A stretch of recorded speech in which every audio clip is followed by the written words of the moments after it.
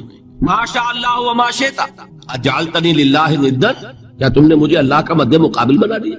دھوکہ ان الفاظ کے اشتراک کی وجہ سے لگ جاتا ہے. بات سمجھ میں آئی؟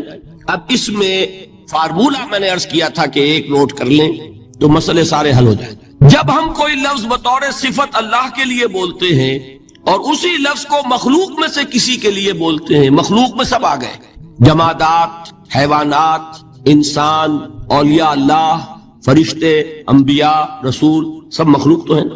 تو کل مخلوقات. جب ہم ایک لفظ بطور صفت استعمال کریں گے اللہ کے لیے اور اسی لفظ کو استعمال کریں گے بندوں کے لیے تو ان میں 3 فرق ہیں جو ذہن میں رہنے چاہیے. گن کر یاد کیجئے. اللہ کی ذات قدیم ہے، ہمیشہ سے ہے. اسی طرح اس کی صفت بھی قدیم ہے، ہمیشہ سے ہے. مخلوقات حادث ہیں، ان کی صفات بھی حادث ہیں. حادث قدیم کے مقابلے میں کہ پہلے نہیں تھی پھر ہو گئی. ایک فرق. اللہ کی ذات از خود ہے، کسی اور نے تو اس کو وجود نہیں بخشا نا. اللہ کا وجود از خود ہے، ذاتی ہے. کسی طرح اس کی صفات ذاتی ہیں، کسی اور کی عطا کردہ نہیں ہے. مخلوق کوئی ہو کسے باشد، ان کا وجود ذاتی نہیں عطائی ہے. اللہ نے دیا تو وجود ملا. اسی طرح ان کی صفات عطائی ہے، ذاتی نہیں. 2 فرق ہو گئے. اللہ کی ذات مطلق ہے، لا محدود. اسی طرح اس کی صفات مطلق ہے، لا محدود. مخلوق کی ذات محدود کسے باشد، صفت بھی محدود. 3 فرق، ذاتی، عطائی، قدیم، حادث، لا محدود، محدود. 3 فرق ذہن میں رہیں تو جو صفت بھی آپ اب بولیں گے اس میں یہ تینوں باتیں ذہن میں رہیں. سمجھ میں آ گئی بات؟ اب اس کا اطلاق کیجئے تو یہ علم غیب کا مسئلہ حل ہو جائے گا. یہ بھی لا ینحل سمجھا جاتا ہے. علم کسی کا بھی ہو، انسان، فرشتہ، اولیاء، انبیاء، رسول، حضور صلی اللہ علیہ وسلم، کسی کا حادث ہے، قدیم نہیں ہے، عطائی ہے، ذاتی نہیں ہے، محدود ہے، لا محدود نہیں ہے. 3 باتیں مان لیں، شرک نہیں ہوگا. ان میں سے ایک کو ساقط کر دیں، شرک ہو جائے. آئی بات سمجھ؟ اللہ کی قدرت ذاتی ہے، عطا کردہ نہیں. مخلوق میں جو جس کو قدرت حاصل ہے وہ عطائی ہے، ذاتی نہیں۔ اللہ کی قدرت لامحدود، یفعل ما یشاء فعال لما یرید علی کل شیء قدیر۔ ہم مخلوق کوئی بھی ہو اس کی قدرت محدود، اللہ کی قدرت جب سے وہ ہے ہمیشہ سے ہے، ہمیشہ سے قدرت بھی ہے، اور مخلوق میں سے قدرت یہ حادث ہے۔ تینوں چیزیں سامنے رہیں شرک نہیں ہوگا، ایک چیز کی بھی کمی ہو گئی شرک ہو جائے گا۔ یہ ساری صفات پر لے آئے، اللہ کی حیات ذاتی ہماری عطائی، لائی حیات آئے قضا لے چلی چلے، اپنے بس میں نہ آنا تھا نہ جانا ہے، زندگی اس کی عطا کردہ ہے، جب چاہے لے لے۔ اللہ کی حیات بھی ایسی ہے کیا؟ ذاتی الحی، ہماری حیات محدود، ویسے بھی محدود، موت آئے گی شاید ختم ہو جائے، چلیے موت ختم نہیں کرتی، ہم سمجھتے ہیں کہ وہ ہماری ابدی ہے۔ محدود اس معنی میں تو ہے کھانے کو نہ ملے تو کمزوری، ذرا کام کیا تو تکان، نیند بھی آ رہی ہے، اونگ بھی آ رہی ہے، اور اس کی حیات الحی القیوم لا تاخذہ سنۃ ولا نوم، حیات ذاتی ہے، لا محدود ہے اور قدیم ہے۔ یہاں حیات عطائی ہے اور حادث ہے اور محدود ہے، ساری صفات۔ اس کو ذہن میں رکھ لیجئے۔ تو اب دو مسئلے میں یہاں حل کر دوں۔ جو لوگ کہتے ہیں حضور کو علم غیب نہیں تھا، اور جو کہتے ہیں تھا، بدقسمتی سے دونوں نے ڈیفینیشن علیحدہ کر لی۔ جو ڈیفینیشن نفی کرنے والوں نے کی ہے اس کی وجہ سے، اس کے اعتبار سے واقعتاً نہیں تھا۔ انہوں نے ڈیفینیشن یہ کی ہے، تعریف یہ کی ہے، وہ علم جو خود حاصل ہو جائے، اللہ کا عطا کردہ علم جو ہے وہ کہتے ہیں وہ غیب نہیں ہے۔ تو وہ بھی مانتے ہیں کہ ہر علم جو حضور کو حاصل ہے وہ اللہ کا عطا کردہ۔ میں سائی والی میں یہ سارے مرحلے میں نے طے کیے نا اپنے زمانہ طالب علمی میں۔ مولانا منظور احمد شاہ صاحب ہیں سائی وال میں ایک، میں ان کے پاس حاضر ہوا، میں نے کہا جی یہ مسئلہ کیا ہے علم غیب کا، مجھے ذرا سمجھائیں۔ انہوں نے ایک کتاب اپنی نکالی کہ دیکھیے صاحب، ہم حضور کے علم کے بارے میں یہ باتیں مانتے ہیں، حضور کا علم حادث ہے، قدیم نہیں ہے، حضور کا علم محدود ہے، لا محدود نہیں ہے، حضور کا علم عطا کردہ ہے، ذاتی نہیں۔ میں نے کہا یہ تین باتیں اگر آپ مان لیں تو میرا تو جھگڑا کوئی نہیں آپ سے۔ ہوتا کیا ہے جب آئیں گے وعظ میں، خطابت میں، تو عالم ما کان وما یکون، اب الفاظ وہ استعمال کر جائیں گے۔ ایک واعظ ہے، عام مقرر ہے، واہ واہ ہوتی ہی نہیں، نعرے لگتے ہی نہیں، محفل میں گرمی آتی ہی نہیں جب تک کہ ایسے مبالغے نہ کریں۔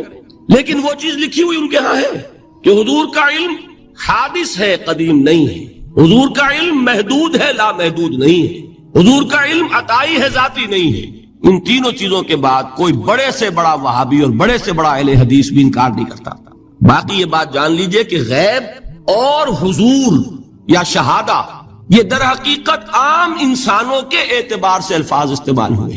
جب قرآن میں کہا جاتا ہے عالم الغیب والشہادہ، اللہ غیب اور جو ظاہر ہے یا موجود ہے سب کا جاننے والا ہے، تو مجھے بتائیے اللہ کے لیے کوئی غیب ہے؟ اللہ کے لیے کوئی شے غیب ہے؟ تو کیوں کہا جا رہا ہے عالم الغیب والشہادہ؟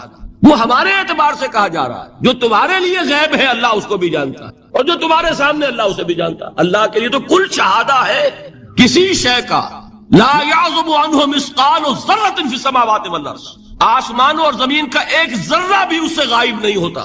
غیب کا وجود کیا اللہ کے؟ تو یہ الفاظ مستعمل ہے ریلیٹو ہمارے اعتبار سے، اور ہمارے اعتبار سے جو شے غیب ہے اس میں سے ایک حصہ اللہ دیتا ہے نبی کو، تبھی تو نبی بنا۔ فرشتے کو دیکھا، فرشتہ ہمارے لیے غیب ہے۔ جنت دکھائی کہ نہیں دکھائی، ہمارے لیے غیب ہے کہ نہیں ہے۔